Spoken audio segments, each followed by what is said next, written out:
Welcome back. The filmmaking industry continues to grow as young filmmakers transform their ideas into creative films. Among these persons is Akley Olton.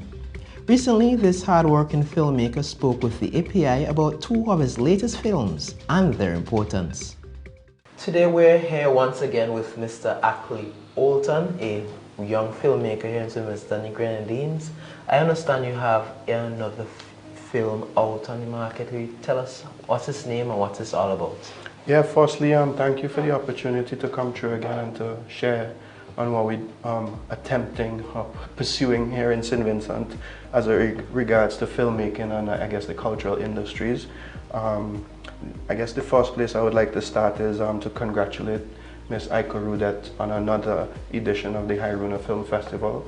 I went there the Vincent night and it was a great turnout, really good vibe.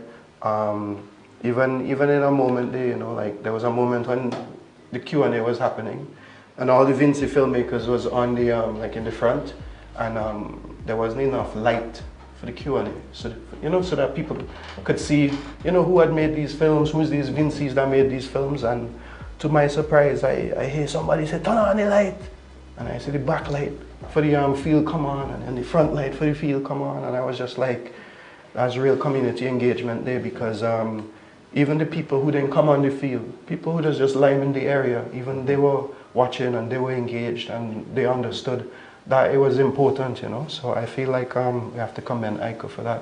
Just big her up still. And I guess with me right now, there's two projects that's kind of moving right now. One of them is called Madulu the Seaman, and it's like an experimental kind of documentary.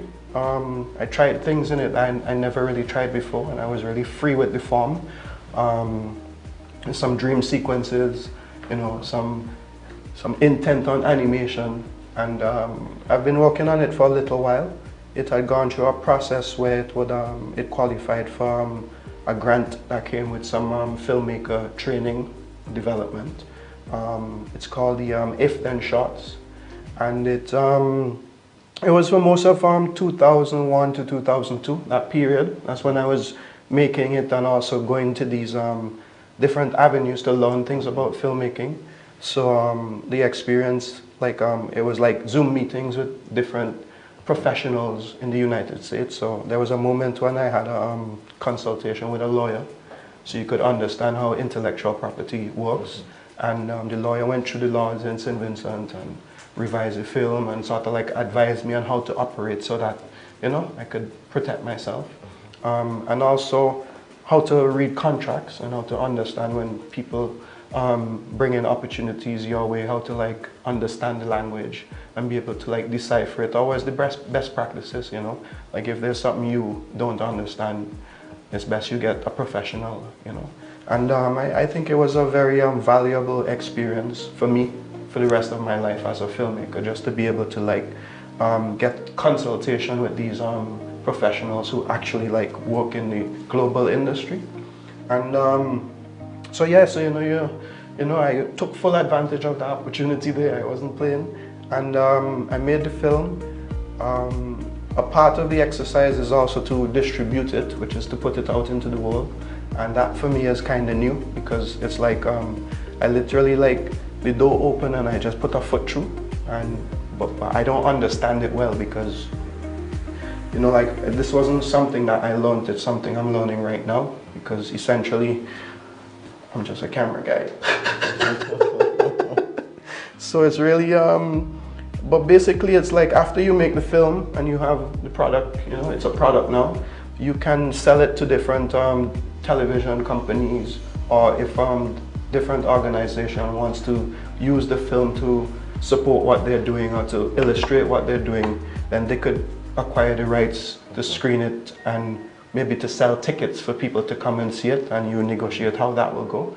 And I think that's kind of interesting, because usually in St. Vincent, when we make content, we make it and we deliver it to the client, or we make it and we put it out and it does what it's supposed to do to inform, or we make it and people get popular, you like it on social media, you put it on YouTube, you develop a following, But when it comes to like selling the content to a television company or something, I feel like that's kind of new.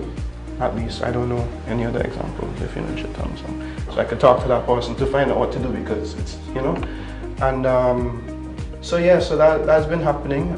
It got selected to the Hot Docs Documentary Festival, which is one of Canada's biggest documentary festival. Is very hard to get into, you know. And I mean, I applied, but as part of a sort of like following through without really having expectations. And I had also sent the film to a number of other festivals, and it was rejected, and it was rejected.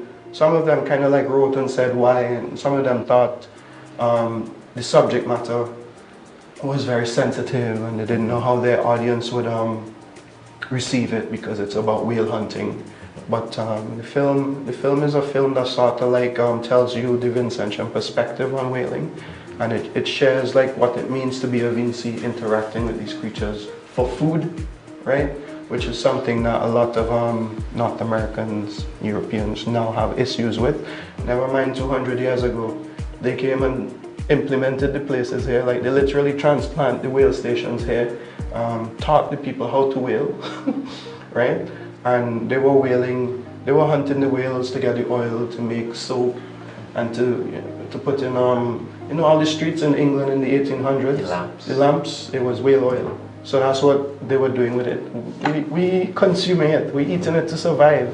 So I guess that's why I wanted to like share, you know, because for me, the way how the tourists had sort of responded to the Vincis when they killed the whale in 2017, for me it kind of had me feeling judged, kind of like how in the history books they say, oh, these people are savage cannibals. I feel like it's in the same vein, and I felt a little disrespected. So I wanted to like set the record straight. You know what I mean? So that's one project, and the other one I'd like to tell you about is it's called Sugarlands, and it's a film that was well, I was hired to produce it by the University of Wales Trinity St David in Lampeter. If that university rings a bell, it's because recently they gave St Vincent and the Grenadines about £1 million worth of scholarships, and 36 of our Vinci people are currently in Wales. Some of them was at the coronation. I saw pictures on their Instagram. They get invited, and so yeah. So the film is about this colonizer who received reparations money in 1834 on emancipation. He was one of those planters who was paid for his 126 slaves, and he took the money and donated it to creating the school. And the school is now 200 years old. And in light of, was it 2021, George Floyd, the universities, the scholarships, all of that conversation about, you know, like taking accountability for what happened in the past and acknowledging where these universities or these organizations got their funding from initially. Like, that is the conversation that kind of like resulted in the film's creation. Initially what they wanted was a kind of like film to explain that, oh, we give these scholarships. Well, I felt like when I heard the story of the white man that owned Camden Park also took the money that he got from the slaves in Camden Park to creating this school, I was like, well, that's the legacy of Vincentians right there. And I felt like, but none of we know about that. And why they know, we don't know. And I said, well, if anything, let's take the funds and create a film to educate Vincentians about their history, right? And they teamed me up with Dr. Adrian Fraser, who was researching the legacy of this man in St. Vincent to find out like what happened to his estates and all of that.